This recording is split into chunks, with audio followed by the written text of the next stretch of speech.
চিৎকার করছো কেন? আরে তুই কি বলতো, তোকে যে এত করে আমি বলে গেলাম সেজে গুজে তৈরি হয়ে থাক, আর তুই কিনা সেজে গুজে কি হবে দাদা? পাগলি বোনটি আমার, তোকে যে আবার নতুন করে শ্বশুর বাড়ি যেতে হবে রে। শ্বশুর বাড়ি? হ্যাঁ, তোর স্বামী আর শ্বশুরকে নিয়ে অরুণ বাবু এখনই এসে পড়বে, আর ওরা তোকে এই অবস্থায় দেখলে কি ভাববেন বলতো? ভাববেন আমি তোর গরিব দাদা বলে আমি তোকে অযত্নে রেখেছি। ওরা শেষ পর্যন্ত আমাকেই দোষারোপ করবেন রে। না দাদা না, আমি আর শ্বশুর বাড়িতে যেতে পারবো না দাদা, আমি কিছুতেই শ্বশুর বাড়িতে যেতে পারবো না। হ্যাঁ রে, তোর চোখে জল কেন রে বোন? আজ তোর কি হয়েছে বলতো? আজ এই আনন্দের দিনে তুই কাঁদছিস?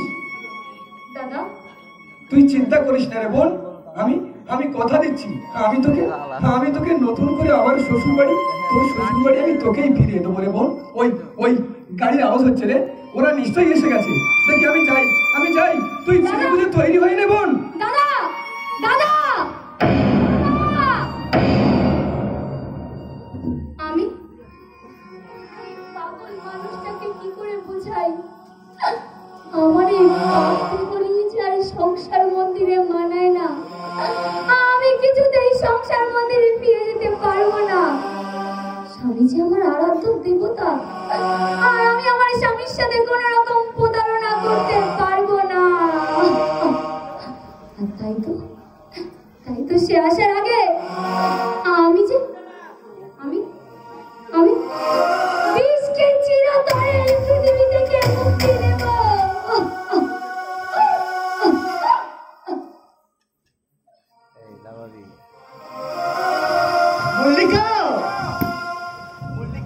মল্লিকা, আমি এসেছি মল্লিকা। আমি তোমাকে বাড়িতে ফিরিয়ে নিতে এসেছি মল্লিকা।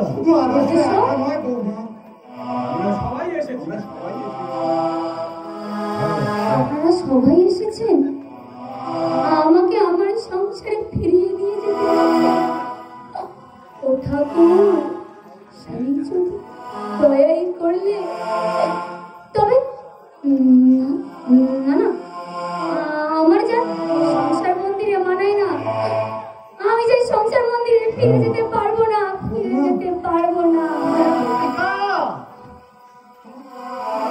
তোমাকে ফিরে যেতে হবে। আমার সংসার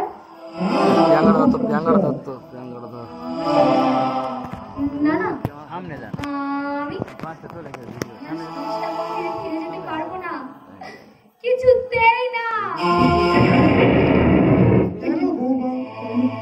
আমরা যে সবাই এসেছি তোমাকে ফিরিয়ে নিয়ে আমি যে সংসার মন্দিরে প্রবেশ করতে পারি না, কি মল্লিকা, তোমার পাটা চলছে কেন? তুমি কি অসুস্থ? আমার মতো পাপিয়সীকে তুমি স্পর্শ করো না। না মল্লিকা, আমার মতো পাপিয়সীকে তুমি স্পর্শ করো না।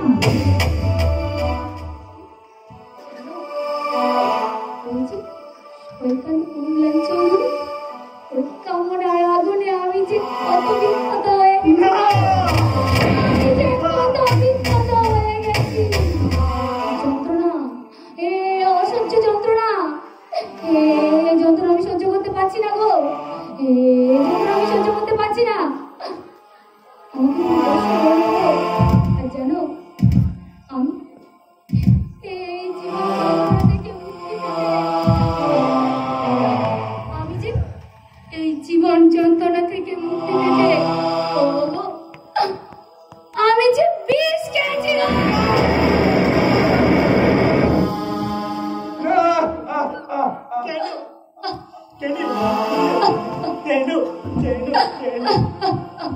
তোমার ভালোবাসাকে তুমি বিশ্বাস করতে পারো ভুল তুমি কেন করলে? কেন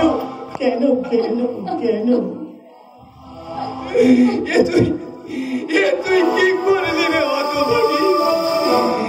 তুই কি করলি?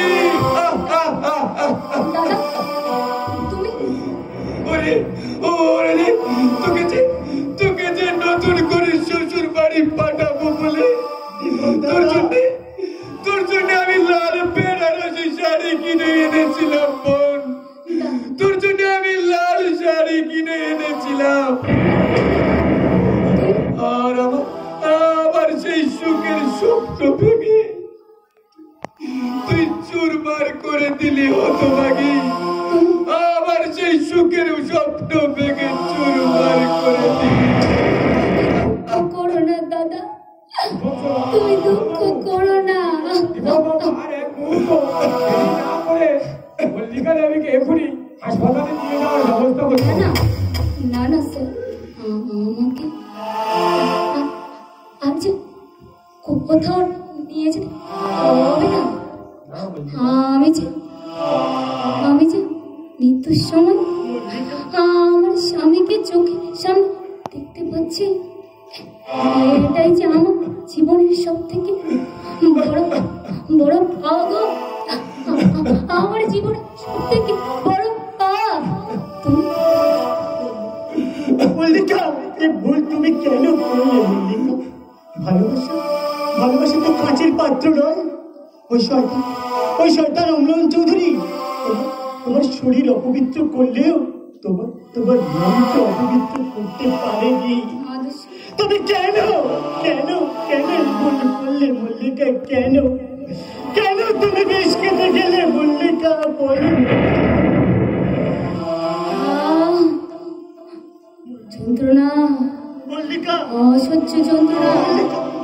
আমি যে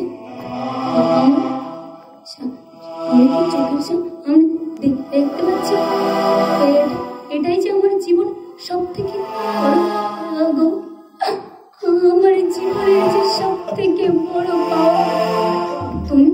তুমি একটু সরে দাঁড়াও, আমি আর না মল্লিকা, না।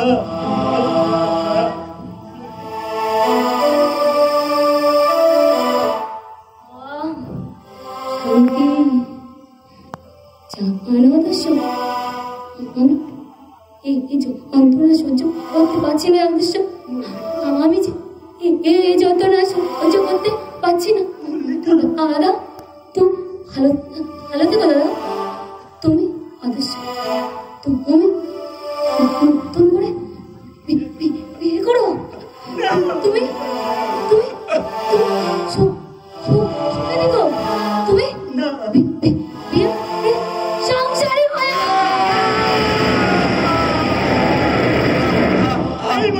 কথা বলো না মল্লিকা, কথা বলো না। একবার আদর্শ বলে ডাকো না মল্লিকা, একবার। আজ যা কিছু ঘটলো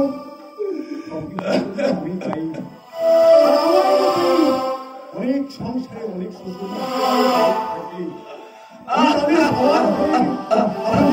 ক্ষমা চাইছি।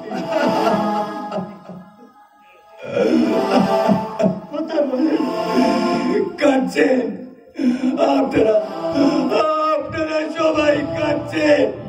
আপনারা সবাই কাঁদছেন।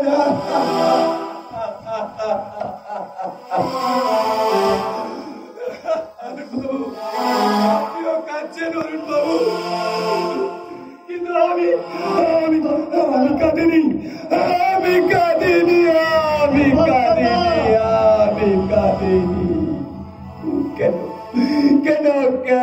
কেন আমি কেন কাঁদব? হতভাগী তো আমার নিজের বোন নয়। হতভাগী তো আমার নিজের বোন নয়। ও যে আমার কুড়িয়ে পাবো। দীপক দাদা, ও যে আমার কুড়িয়ে পাবো।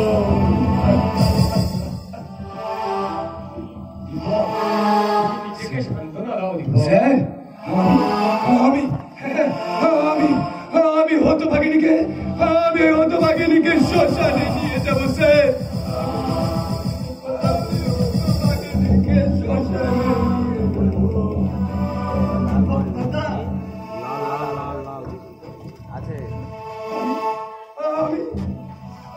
আমি হতভাগিনীকে শ্মশানে নিয়ে যাবো স্যার। আমি হতভাগিনীকে শ্মশানে নিয়ে যাব সুন্দর করে। আমি নিজের হাতে সুন্দর করে চিতা সাজিয়ে আর সেই চিতার আগুনের পিছনে হতভাগিনীকে চির শান্তির দেশে পাঠিয়ে দেব। হতভাগিনীকে চির শান্তির দেশে পাঠিয়ে দেব।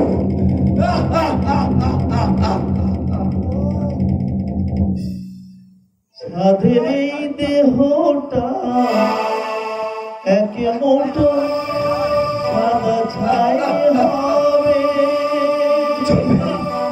চলবে চিতা চিতা দাও দাও করে চলবে দাও দাও করে চলবে। হতভাগীর সুন্দর দেহটা পুড়ে ছাই হয়ে যাবে। কিন্তু না না না হতভাগীর সেই ভালোবাসা কোনোদিন শেষ হবে না, কোনোদিনও শেষ হবে না।